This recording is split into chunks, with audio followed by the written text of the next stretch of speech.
Hey guys and girls, so today we're going to have a look at creating a Vulfpeck-esque bass line.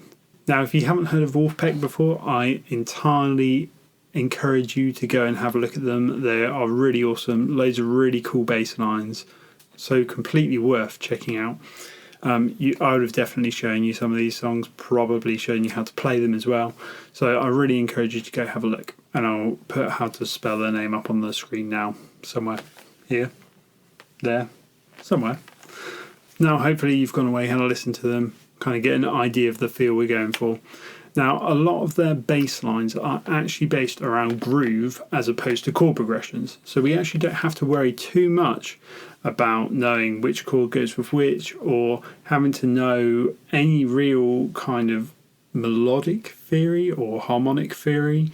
We're going to leave it down to our musical ear to come up with our ideas. So how's that going to work, you might ask? What I want you to do is not worry about the notes you pick or choose to play. What I want you to worry about is how they relate to the other notes that you're playing. So we're not worrying about any kind of theoretical knowledge, we're just worrying, does that sound good with that note? If the answer is yes, then awesome, use it. If the answer is no, then don't use it. That simple. The simplest way of starting to learn and create these bass lines is to start in a very stagnant position. So like you saw at the beginning and like you'll probably see at the end, I'm using kind of an E position. So I'm using lots of open E notes and lots of things around the 7th, 9th, 5th fret, that area where we have lots of notes within an E minor. But on top of that, I'm using tons of chromatic notes. I'm using loads of weird movements that probably don't fit under E. But all I'm really worrying about is that the feel and the rhythm is correct. So I'm not too worried if melodically it isn't correct, as long as it's got something that sounds a bit dirty, is the way that most bass players would put it. So as long as it makes you screw up your face and get some serious bass face, it's probably really, really good. So, you know, I was kind of doing these weird little strange movements. So like I said, we're not worrying too much about notes. We are worrying about the rhythm though. What you want to do is start your rhythm with maybe 1 or 2 notes, just so you can get a really nice feel to your song. So you know, you might just get something like,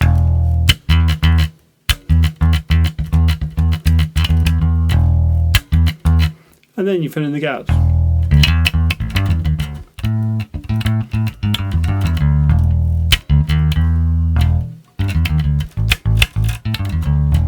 We want to start with that rhythm as our basis and then work from there in creating our movements on the bass line. If you can imagine dancing to it, then it's probably got the right sort of feel. So all this really is actually just trying to get you to listen to Vulfpeck and experiment with your playing a bit. Once you get a bit more comfortable with that, you might want to add a chord change into the middle. And when I say a chord change, because like I said, we're not worrying about harmony and melody too much, all I actually mean is we're going to change where we route our notes around. So say if we were doing it for the E section, we then might move to an A or a G. It's entirely down to you if you want to try that, but this is a really cool way of coming up with bass lines where we don't worry too much. We just use our ear and our instinct to come up with something that sounds really good. Have a listen to my stuff that I did at the beginning and the end, and also have a listen to Vulfpeck, and you'll get a really good idea of how that works. If you've got any questions at all, just stick them in the comments below, and I really look forward to listening to your Vulfpeck style bass lines. See you later guys, bye.